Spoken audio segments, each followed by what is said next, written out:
Voces del Periodista. El Club de Periodistas de México, con su brazo asistencial, la Fundación Antonio Sáenz de Miera y Frieital, presenta Voces del Periodista. Conduce Celeste Sáenz de Miera. Comenzamos. Buenas tardes amigos y amigas que ven su programa preferido, Voces del Periodista, del Club de Periodistas de México, este programa que conduce Celeste Sáenz de Miera aquí en las ondas hertzianas de Anunciación TV. Vamos a comentarles en el inicio de este programa el tema de la minería. La minería está básicamente plasmada en la Constitución, estratégicamente en el artículo 27 constitucional. Es decir, que los recursos del subsuelo, ya sean hidrocarburos, minerales o agua, son de la nación, no son de alguien en lo particular, no es del gobierno que esté en funciones, no es de un grupo partidario, no es de algún personaje poderoso, sino es de todos los mexicanos. Entonces, por eso es parte de la problemática que estamos viendo en estos días de la discusión sobre las reformas fiscales, llamadas reformas estructurales en el sector financiero, en el sector político, en el sector nacional. En términos muy generales, la minería ha sido siempre el soporte por 400 años de la economía de este país. Desde la época de la colonia hasta el siglo XX, la minería fue medular, fue estratégica, fue importante no solamente para la producción de minerales como el oro y la plata, sino a través de programas muy específicos de la Secretaría de Hacienda para recaudar impuestos. Ahora que está el punto álgido de las negociaciones alrededor del tema fiscal en la minería, queremos comentarles lo siguiente. En el sexenio de Felipe Calderón, del Partido Acción Nacional, se entregaron 27,000 títulos de exploración y explotación de productos minerales, básicamente oro y plata.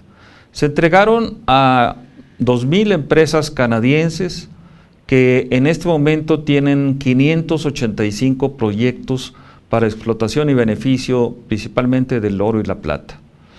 Esto nos lleva a razonar, a reflexionar de si es importante que estemos en este momento otorgando tantos permisos, sobre todo a empresas canadienses, no porque tengamos nada contra ellos, se han entregado a empresas australianas, norteamericanas, británicas, chilenas, ecuatorianas, peruanas, chinas, japonesas, coreanas, etcétera. Se abrió México a la globalización, pero no ha habido control de lo que está sucediendo en este área tan importante, tan estratégica que es el sector minero.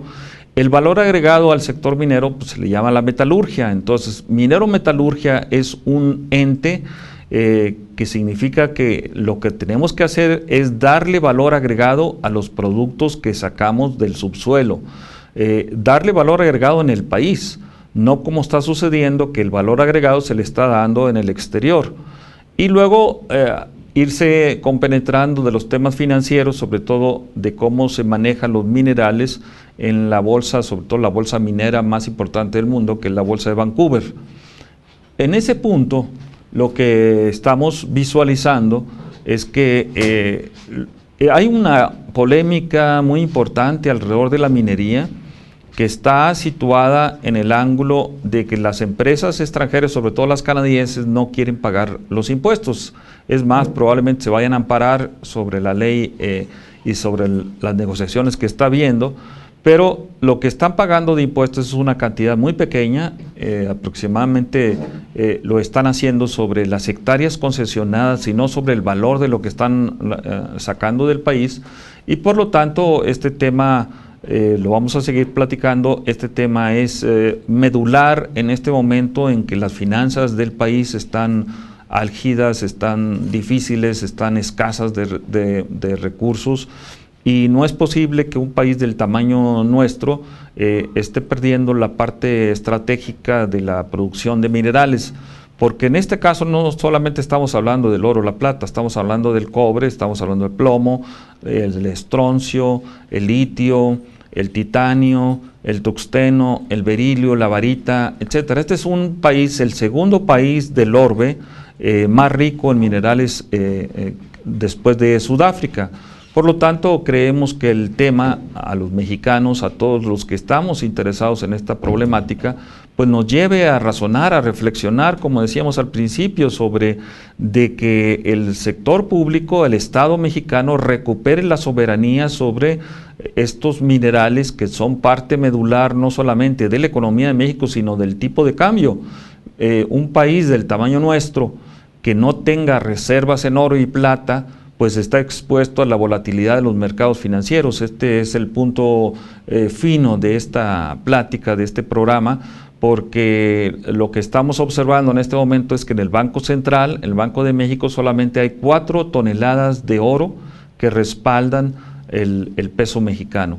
Y esto no es posible porque, insistimos, el tamaño del país, el tamaño de la economía, muchos dicen que es la economía treceava del mundo, nosotros pensamos que están equivocados porque no toman en cuenta todo el valor agregado que le generamos fuera de nuestras fronteras, inclusive el producto que generan los mexicanos en el exterior. Y entonces este es un país que desde nuestro punto muy particular de vista está ocupando los primeros lugares en la economía, en el ranking internacional. Entonces los minerales se convierten, no solamente el petróleo, se convierten en la parte estratégica o geoestratégica de lo que México en estos momentos debe visualizar. No debe de perder de vista la importancia del tipo de cambio, porque hemos sufrido en otras épocas enormes, gigantescas devaluaciones, y ahora no estamos desde este punto de la ciudadanía, no estamos observando que el gobierno sea transparente en cuanto a la cantidad de reservas que tiene. Los bancos centrales normalmente no informan de lo que tienen en sus arcas, pero hay reglas de transparencia que te pueden comentar determinados países. Que México, por ejemplo, en el 2011 compró 100 toneladas de oro y ahorita solamente hay 4. Entonces, ¿dónde está el diferencial? ¿Dónde están el resto de las toneladas de oro que se compraron en los mercados de Londres, principalmente en el Banco Central de Inglaterra, y que al Banco de México solamente le entregaron papeles oro, papel, pero no le entregaron el físico, no le entregaron las barras de oro? Y esto nos lleva a pensar seriamente que estamos en una situación delicada en cuanto a transparencia, en cuanto a rendición de cuentas y en cuanto a la importancia que debe representar para todos los mexicanos el tener un control sobre los metales estratégicos, en este caso oro, plata, platino, paladio, que no lo tenemos, pero tenemos rodio, tenemos tuxteno, tenemos litio, tenemos berilio, tenemos varita, tenemos una canasta de minerales que pudieran soportar o aguantar las volatilidades que hay al respecto del tipo de cambio. Pero el tema lo vamos a seguir platicando en este programa de Anunciación TV que dirige nuestra querida amiga Tere García Ruiz, y que para nosotros le hemos dado una prioridad al área minera. Sabemos que el área petrolera está ligada con el área minera. Inclusive en la primera ley minera que se hizo en 1884, Porfirio Díaz consideraba que el petróleo era un mineral. Entonces no estamos en este momento disvariando, sino simplemente tratando de consolidar el punto de vista de que lo que tenemos en el subsuelo es riqueza de la nación, y esa riqueza de la nación es de los mexicanos. Insistimos, es de los mexicanos legal y constitucionalmente, así lo dice el artículo 27 constitucional, por más que nos quieran hacer ver que esto es obsoleto, que esto ya no es parte de lo que nosotros pudiéramos decir. Son temas de la globalización, sino que son temas de la nación, no son temas de la globalización, son temas de cómo nosotros tenemos que aprovechar íntegramente este tipo de riqueza que nos ha dado la naturaleza.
Pues sí, amigos, comentábamos en el anterior segmento de este programa, Voces del Periodista, que conduce nuestra estimada, nuestra querida Celeste Sainz de Miera, que está apoyado siempre al 100% por Tere García Ruiz, que es la coordinadora de este programa por internet tan visto y ahora tan polemizado por, inclusive mis alumnos el día de ayer me comentaban, profesor, pues, ¿qué hacemos con el tema minero? Porque parece ser que los medios le han dado un lugar secundario y no es un lugar secundario desde nuestro ángulo. Insistíamos, Porfirio Díaz en 1884, cuando promulgó la primera ley minera, el petróleo era mineral. Y esto es parte de la problemática actual que tenemos ahorita, porque por ejemplo hay un recurso estratégico, el gas shale, que está básicamente localizado en el noreste de la República, en donde se le está dando esa categoría de mineral. No se le está observando como si fuera hidrocarburo, sino se le está dando la categoría de mineral. Y esto nos lleva pues siempre a reflexionar, a pensar, no sé, de alguna forma cómo manejarlo, pero a lo mejor pudieran ser ya arreglos de las clases políticas, porque el gas shale está considerado México en este momento como la potencia número 5 del mundo, después de Canadá, después de Rusia, después de Argentina y después de los Estados Unidos entraría México. Entonces el gas shale está ubicado en la zona noreste del país. Y cuando no se habla mucho de esto, pues lleva a uno a pensar a lo mejor equivocadamente de que hay arreglos para que se le entreguen a ciertas empresas o ciertos personajes. Entonces, el punto que pudiéramos mencionar en este ángulo es que cuando se vinieron las privatizaciones obligadas por el Consenso de Washington de 1982, en donde México abandonó su tradicional modelo económico, en donde el Estado participaba activamente. Nosotros nos tocó estar en ese momento en la Dirección General de Minero Metalurgia de la Secretaría de Energía y Minas e Industria Paraestatal, y en aquel momento teníamos 4 órganos de control y de vigilancia sobre el sector minero. No estamos hablando de las épocas de la globalización, estamos hablando de las épocas del nacionalismo económico. Entonces existía la Comisión de Fomento Minero, existía la Dirección General de Minas, existía el Consejo de Recursos Minerales y la Dirección General de Minero Metalurgia. Eran 4 órganos de control y vigilancia sobre el sector minero metalúrgico. En ese entonces teníamos 300 gentes bajo nuestro mando. Saben ahora, con la globalización, la Dirección de Minero Metalurgia y esos órganos de control desaparecieron, solamente quedó la Dirección de Minas en la Secretaría de Economía, y actualmente solamente de los 300 que habíamos vigilando y coordinando, impulsando, invirtiendo en el sector minero metalúrgico, solamente hay 10 personas. No es posible que el gobierno federal haya dado ese paso de regresión tan grande cuando lo que se requiere son técnicos, requerimos geólogos, requerimos ingenieros de minas, requerimos inclusive administradores especializados en la minería, gente que conozca cómo se mueven los mercados mineros en las bolsas internacionales, sobre todo en la bolsa, les comentamos, la bolsa de Vancouver. Entonces no abandonamos totalmente el sector minero metalúrgico.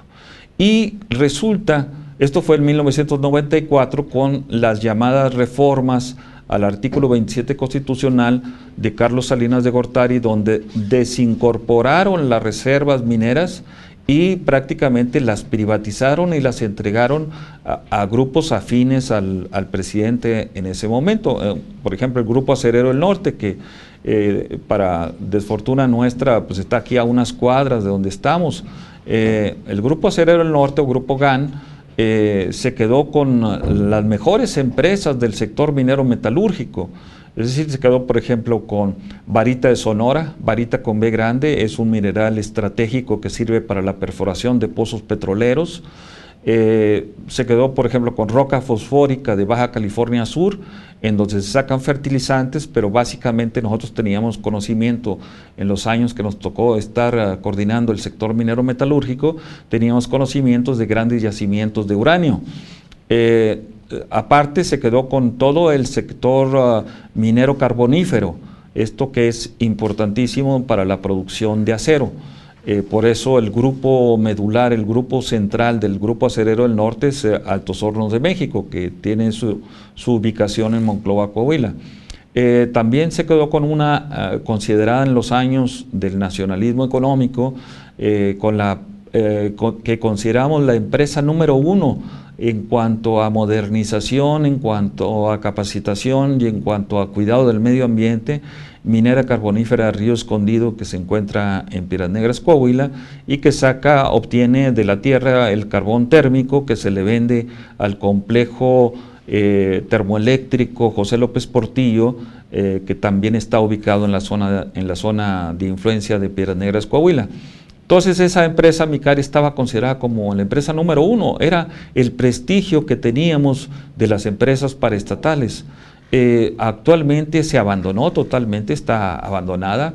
Inclusive hay un documento de Mexico Report que está publicado nada menos que por el Congreso de los Estados Unidos, esto fue en 1993, en donde se hizo inclusive una audiencia pública. Imagínense ustedes, una audiencia pública en el Congreso de los Estados Unidos, en donde se tocaba este tipo de privatizaciones, y básicamente el Grupo Acerero del Norte, Micare, Altos Hornos, etcétera, y se comentaba y se comentó públicamente. Lo pueden ustedes buscar en las redes de internet, en los reportes del Congreso de los Estados Unidos, en donde había la sospecha de que había grupos delincuenciales utilizando estas empresas fachada para hacer operaciones ilegales.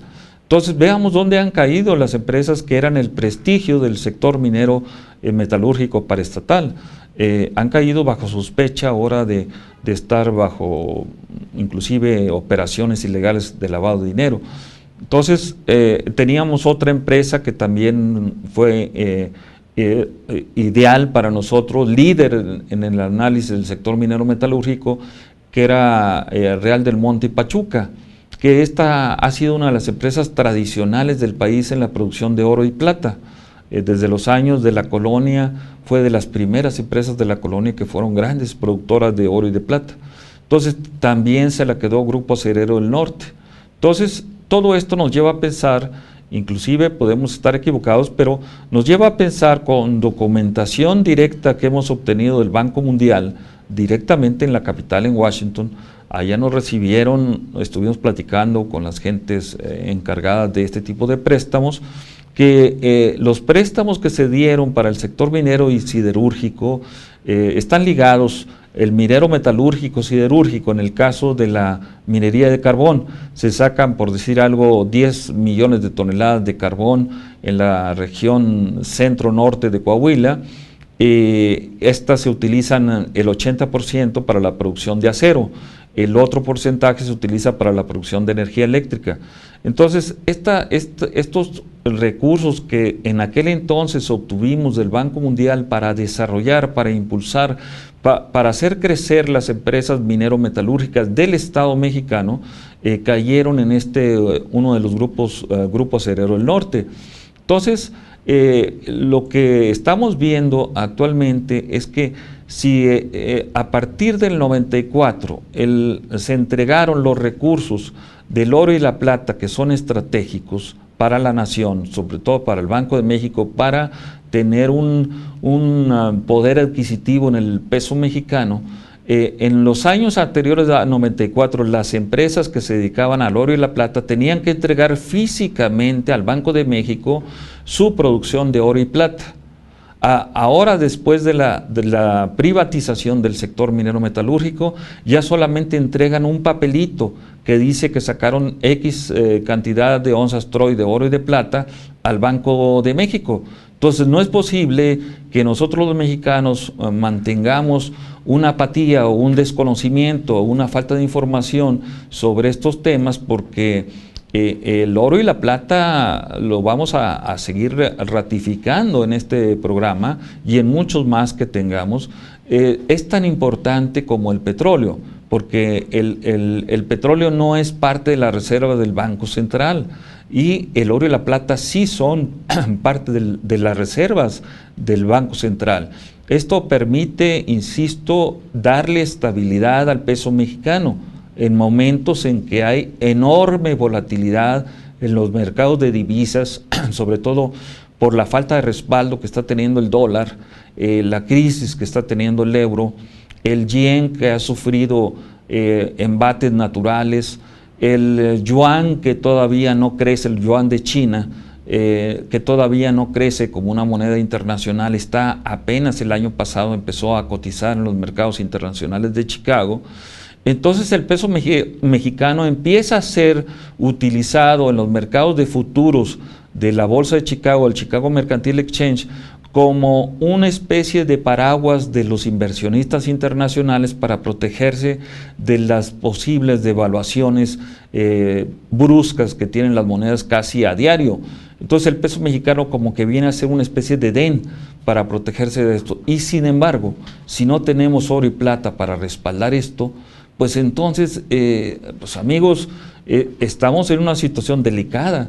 No hacemos un reporte como lo pidió la Auditoría Superior de la Federación, lo pidió el reporte al Banco Central de exigirle ver la cantidad de barras de oro que tiene en realidad el Banco Central. Y hasta la fecha, desde el 2012 a la fecha, el Banco Central no ha permitido que la Auditoría Superior de la Federación vaya y verifique qué cantidad de oro y plata hay en el Banco Central. Entonces, ¿de qué estamos hablando? El señor gobernador del Banco Central, el doctor en Economía, Agustín Carstens, por la Universidad de Chicago, pues ha mostrado mucha insensibilidad a los requerimientos de la ciudadanía, a los requerimientos de la prensa, a los requerimientos de la Auditoría Superior de la Federación, para nosotros los mexicanos tener una seguridad de que estamos en buenas manos, tener una seguridad de que no va a venir un proceso especulativo fuerte sobre el peso mexicano y que nos vayamos a sufrir, como ya hemos sufrido en otras ocasiones, de enormes, gigantescas devaluaciones. Entonces, esto es un tema, insistimos, el tema minero metalúrgico nos da directamente, nos pega directamente en la estabilidad del peso mexicano. El petróleo nos pega en las finanzas, en la parte de recaudación, en la parte de redistribución de la riqueza, pero el oro y la plata estamos ligados con las políticas monetarias que tenga el Banco Central. Entonces, por lo tanto, vamos a seguir platicando sobre este tema, tanto del minero metalúrgico como su conexión con el Banco Central, para ir dilucidando, para ir platicando en su programa Voces del Periodista, en esta estación Anunciación TV, que nos permite pues platicar con ustedes de estos temas que no son normalmente discutidos o analizados en otros espacios mediáticos. Vamos a un segundo corte y continuamos.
Amigos, pues continuamos aquí en Anunciación TV, este programa que lo estamos dedicando al análisis del sector minero metalúrgico, que es parte medular de la economía de este país, de acuerdo al artículo 27 constitucional.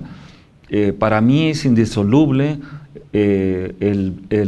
la minería, el petróleo y el agua, que es lo que plantea el 27 constitucional. Por lo tanto, le damos la importancia que debe tener este sector, que la sociedad, insistimos, no lo ha tocado o no lo observa o no lo ve con la importancia, con la prioridad que debería tener. Y recopilamos, resumimos y les decimos a ustedes, la importancia va en que el oro y la plata son parte de las reservas del Banco de México para darle estabilidad al peso mexicano.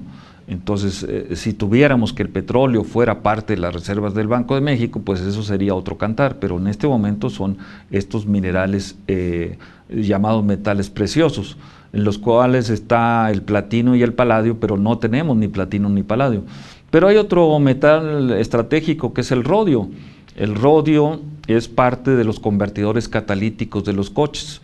Y prácticamente en México importamos los convertidores catalíticos de los automóviles y no hemos desarrollado una minería sobre el rodio.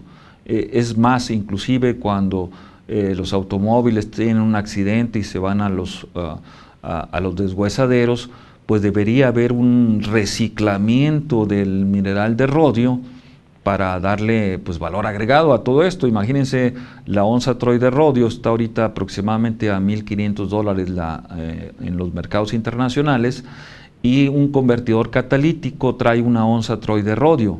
Entonces, por lo tanto, cuando a usted les vendan los convertidores catalíticos, piensen nada más en el valor que tiene el rodio, y eso debería ser el precio de un convertidor catalítico. Un convertidor catalítico es para evitar o paliar la contaminación que tiene la gran Ciudad de México, Monterrey o Guadalajara. Pero el hecho es que lo que hay en el mercado son simplemente mofles estilizados, no son convertidores catalíticos. Y la gente piensa que se ahorra en comprar un mofle o un convertidor de una X refaccionaria, cuando realmente, insisto, cualquier convertidor catalítico trae una onza troy de rodio, normalmente. Hay otro mineral también, le estamos dando una especie de repaso sobre el área minera. Hay otro mineral importante, estratégico, que es el titanio. El titanio, normalmente el mar lo acerca a las costas de Oaxaca. De ahí no hay prácticamente grandes inversiones sobre el titanio, pero sin embargo hay una empresa minera transnacional, Kemira, con K de kilo, Kemira, que pertenece al gobierno de Finlandia. Es decir, no solamente nos quejamos de los canadienses, que tienen 27,000 contratos, que tienen 585 proyectos mineros en este año, sino el tamaño del país que se le entregó a los canadienses. A los canadienses les entregó el 35% del país para que exploren y exploten como ellos gusten este tipo de minerales.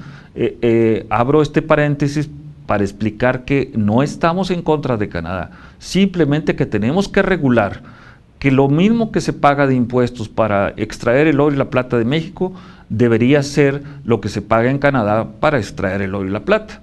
Entonces, simplemente que hubiera equidad en la relación minera entre Canadá y México, que no la hay. Posteriormente, Canadá desarrolla una metodología depredadora del medio ambiente. El minado a cielo abierto nos deja destrozados grandes territorios de la nación, ya improductivos totalmente para la ganadería o la agricultura, y esto es parte de lo que deberíamos de regular en México.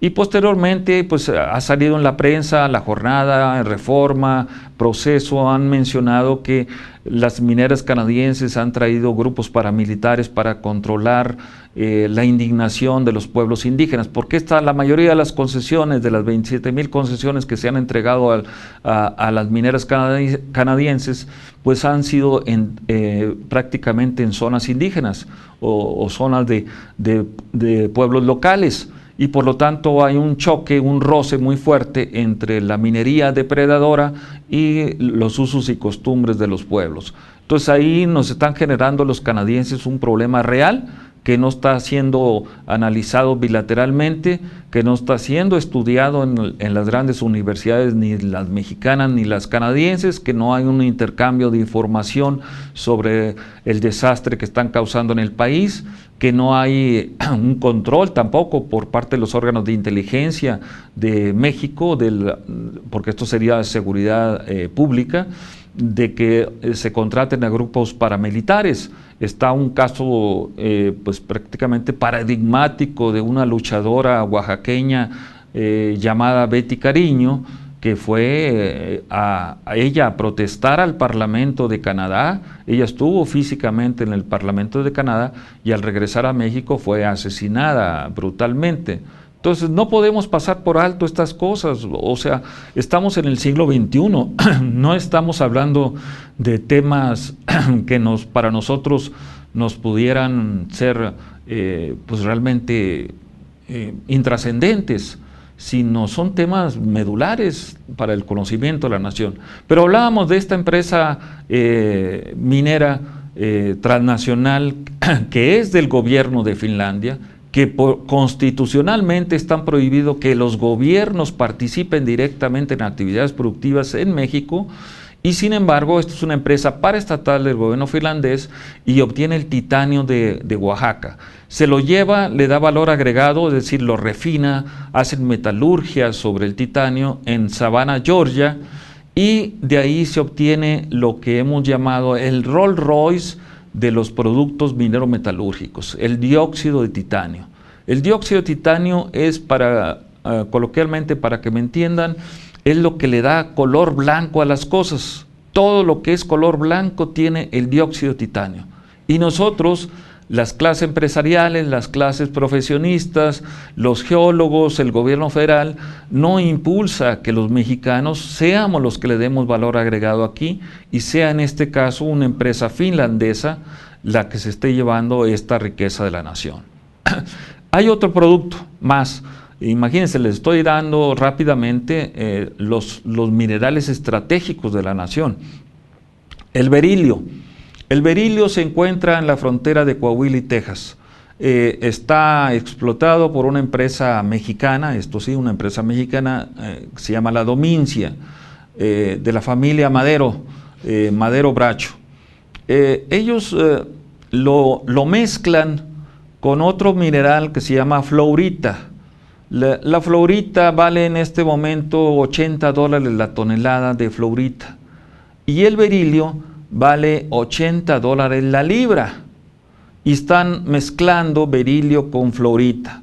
La gente que no conoce pues pasa la frontera y dice pues es exportación de fluoritas, pagan los impuestos que tengan que pagar, etcétera, pero no tenemos gente en aduanas que entienda que esto es un mineral estratégico, que el berilio es un mineral estratégico. Este es un mineral nuclear, inclusive afecta a las gentes que lo tocan, pero está siendo utilizado cruzando la frontera inmediatamente de Coahuila. En la frontera de Coahuila es Ciudad Acuña y la frontera de Texas es del río Texas. Ahí está una gran beneficiadora del berilio, una refinadora de berilio que pertenece a la empresa Alcoa, Aluminium Company, en la cual Ernesto Zedillo es parte del consejo de administración de esta empresa. Alcoa lo refina el berilio y se lo vende a la NASA, a la empresa paraestatal más grande del mundo, la dedicada a viajes espaciales. El berilio se utiliza para recubrir las naves espaciales cuando éstas regresan a la Tierra, para que no se incendien, para que no se quemen. Y nosotros no le damos el valor agregado en México, la vendemos prácticamente como materia prima, no estamos pagando los impuestos. Desde la época en que estuvimos a cargo de la Dirección de Minero Metalúrgica, hemos insistido a la Secretaría de Hacienda, posteriormente estuvimos en Hacienda y seguimos insistiendo sobre ese tema de por qué la Domincia no pagaba los impuestos sobre el berilio, que solamente estaba pagando los impuestos sobre la fluorita. Entonces no se ha podido resolver este tema. Vean ustedes lo que hay de involucrado, la NASA, Alcoa, Madero Bracho, Antonio Madero Bracho, del Grupo San Luis, Minera San Luis, es el promotor de los estudiantes mexicanos en Harvard. Entonces nos lleva otra vez a elucubrar, a lo mejor a pensar mal, que Harvard está protegiendo este tipo de actividades ilegales para un país que no se sabe defender como es el nuestro, que no tenemos gente joven que defienda este país, que lo defienda bien, no que salga a las calles a protestar, sino simplemente que lo defienda en el conocimiento, en el impulso de nuevas empresas, en el desarrollo de nuevas tecnologías, en innovación, en actividades empresariales productivas para el país. Entonces, cuando vemos que el berilio se está exportando de una manera encubierta, que no se pagan los impuestos porque es un mineral estratégico, pues también nos lleva a pensar mal, entonces, que Harvard está detrás de todo este tipo de personajes. Antonio Madero Bracho, insistimos, es el promotor, el impulsor de todos los muchachos jóvenes que se quieran ir a estudiar a la universidad número 1 del mundo, que es Harvard. Entonces ahí tenemos otro mineral que también no le hemos prestado la suficiente importancia en este país y que estamos pensando siempre en los minerales de bajo valor agregado, no los minerales estratégicos como acabo de mencionar, el titanio o el berilio con B grande. Entonces estamos pensando que este país desde hace muchos años tenemos idea que solamente está explorado en un 40-50%. Entonces imagínense las riquezas que tenemos, por ejemplo, en un mineral común y corriente como es el mineral de hierro, que luego posteriormente sirve para generar, es la materia prima de la industria acerera, de la industria siderúrgica. No tenemos grandes yacimientos de hierro. Teníamos uno en Durango, se nos acabó el Cerro del Mercado. Luego teníamos otro en Chihuahua, que todavía le estamos dando producción, La Perla en Chihuahua, en el desierto chihuahuense. Por cierto, abro otro paréntesis, ahí en la época que nos tocó estar en la Dirección General de Minería Metalúrgica, construimos el segundo ferroducto más grande del mundo.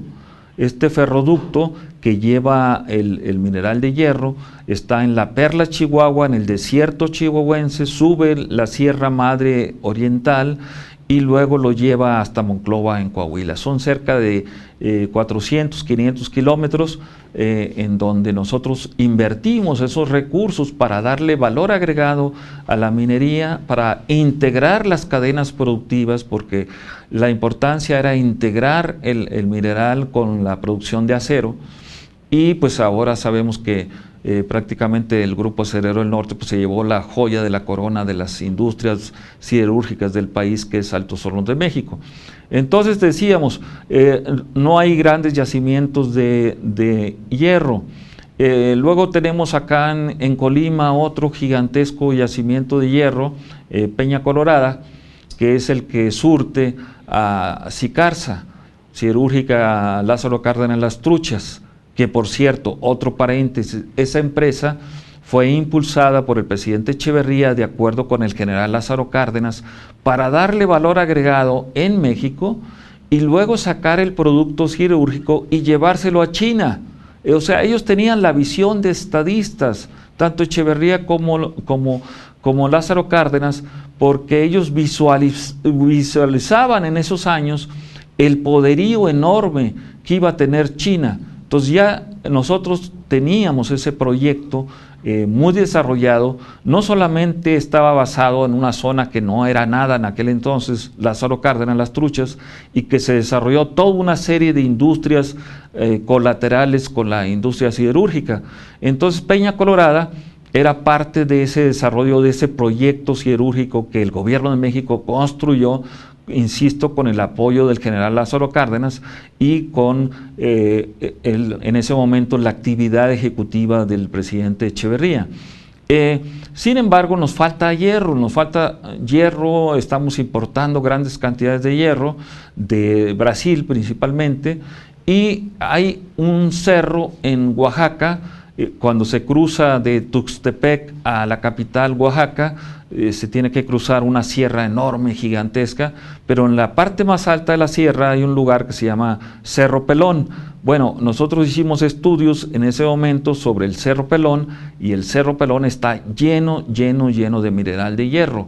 Entonces, ¿por qué no aprovechar esas riquezas que nos da la nación, que nos da la naturaleza, y poner a nuestros mineros, empresas mineras, pero nacionales, pequeña y mediana minería, a que desarrollen esto que estamos viendo? Solamente las empresas transnacionales están viniendo, las mineras transnacionales están viniendo a saquear prácticamente nuestro país, porque no se le puede llamar de otra cosa cuando las canadienses tienen ya el control del 35% del territorio nacional, el narcotráfico tiene el otro 35%, y entonces nos están arrinconando a los mexicanos solamente en determinados lugares, como puede ser el Valle de México.